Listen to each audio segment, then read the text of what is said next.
je disais à votre président, mon métier, je le conçois sur le terrain. Et je le conçois à vos côtés. Donc avec un maximum de visites d'entreprise, j'essaye d'en faire une au moins tous les 15 jours, pour être en capacité à la fois de mesurer concrètement ce qui se passe sur le terrain, pour être aussi en capacité d'échanger avec vous, parce qu'il y a peut-être des sujets sur lesquels vous n'êtes pas d'accord avec les prises de position confédérales. Donc l'intérêt, c'est de s'assurer que nous sommes bien en phase au fur et à mesure, pour pouvoir construire la suite avec vous. Sinon, la confédération, ça ne sert à rien.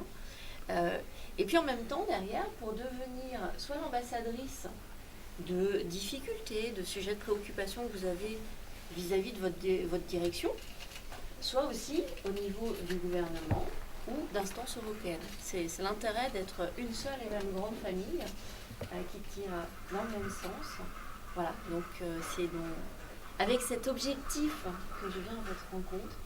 Et je le disais tout à l'heure à votre président, je suis ravie de venir chez vous parce que j'ai visité il n'y a pas longtemps le laboratoire de Bure. Et aller à 450 mètres sous terre, c'est une magnifique expérience. Voir tous les échantillons de terre qu'ils ont prélevés avant les forages et voir la suite du projet, les expériences qui sont faites sur place, bon, je trouvais que c'était la suite naturelle que de venir chez vous ensuite. Et puis, nous sommes extrêmement impliqués au niveau national interprofessionnel dans la transition énergétique.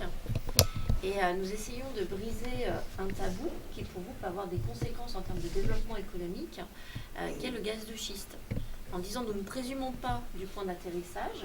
En revanche, nous voyons que dans d'autres pays, ça a donné un élan de compétitivité, ça a permis à des filières de se créer, à des emplois de se développer. Et globalement, c'est ce que nous cherchons en France, de la croissance, de la création d'emplois, pour derrière obtenir du partage de pouvoir d'achat.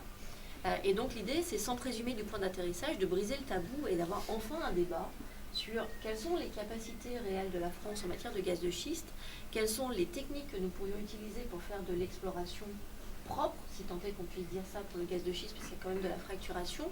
Mais en tout état de cause, on voit qu'avec ce qui se passe à Bure, si on ne fait pas d'expérimentation, on ne saura jamais.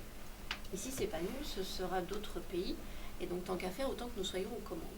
Donc voilà un petit peu les sujets d'actualité. Et en tout cas, moi, je suis prête à la fois à échanger avec vous, à répondre à des questions, à des interrogations sur des sujets d'actualité. Donc voilà, vous m'avez à disposition pendant une demi-heure. Donc n'hésitez pas, profitez-en.